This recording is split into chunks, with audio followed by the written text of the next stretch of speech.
اللہ رب العزت نے قرآن مجید کے اندر ارشاد فرمایا وَلَا تَقْتُلُوا أَوْلَادَكُمْ خَشْيَةَ إِمْلَاقٍ، آپ اپنے اولاد کو بھوک کی وجہ سے ہلاک نہ کرو، قتل نہ کرو۔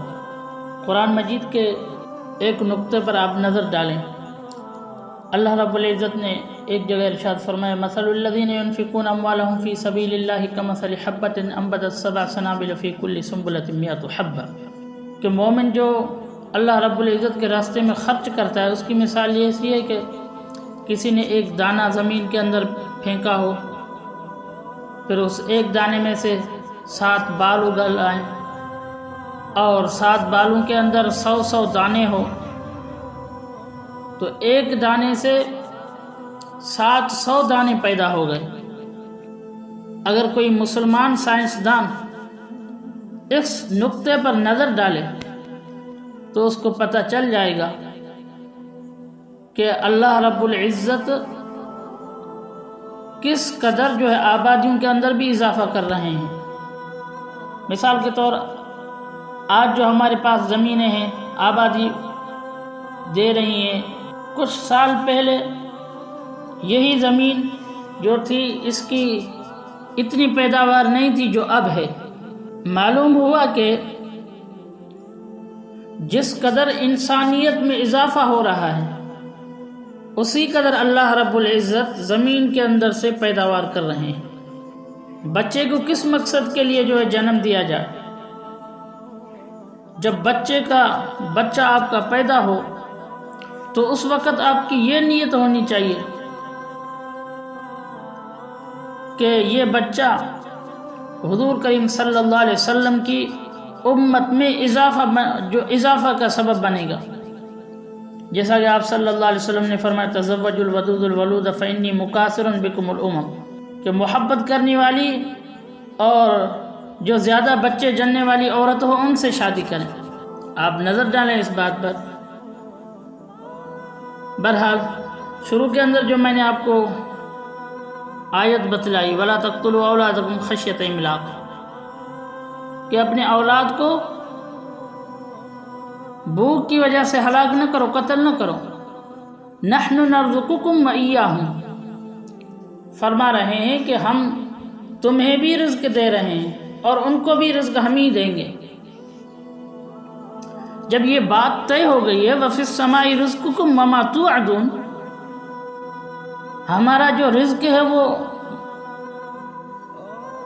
ان زمینوں کے اندر، ان دکانوں کے اندر نہیں ہے، بلکہ ہمارا رزق آسمان کے اندر مقرر ہے۔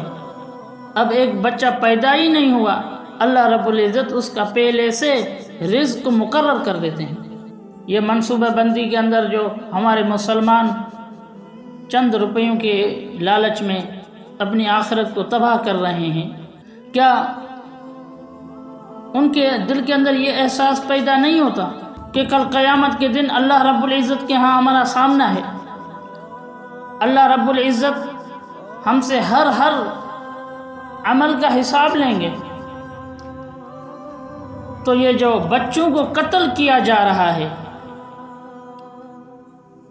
کبھی آپریشن کے ذریعے، کبھی ٹیسٹ ٹیوب بیبی، اس کے ذریعے سے، یہ سارے کے سارے جو نظام ہیں یہ قتل کرنے کے مترادف ہیں۔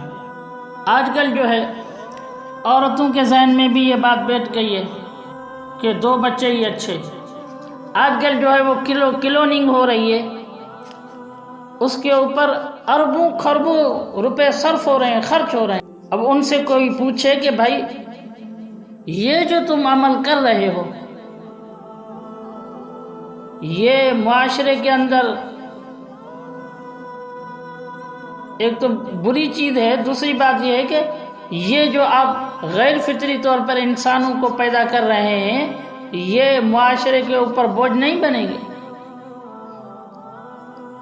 ادھر تو آپ اربوں خربوں خرچ کر رہے ہیں اور دوسری طرف اللہ رب العزت بغیر محنت کے ایک صحت مند بچہ دے رہا ہے، اس کے اوپر آپ کو اعتراض ہے؟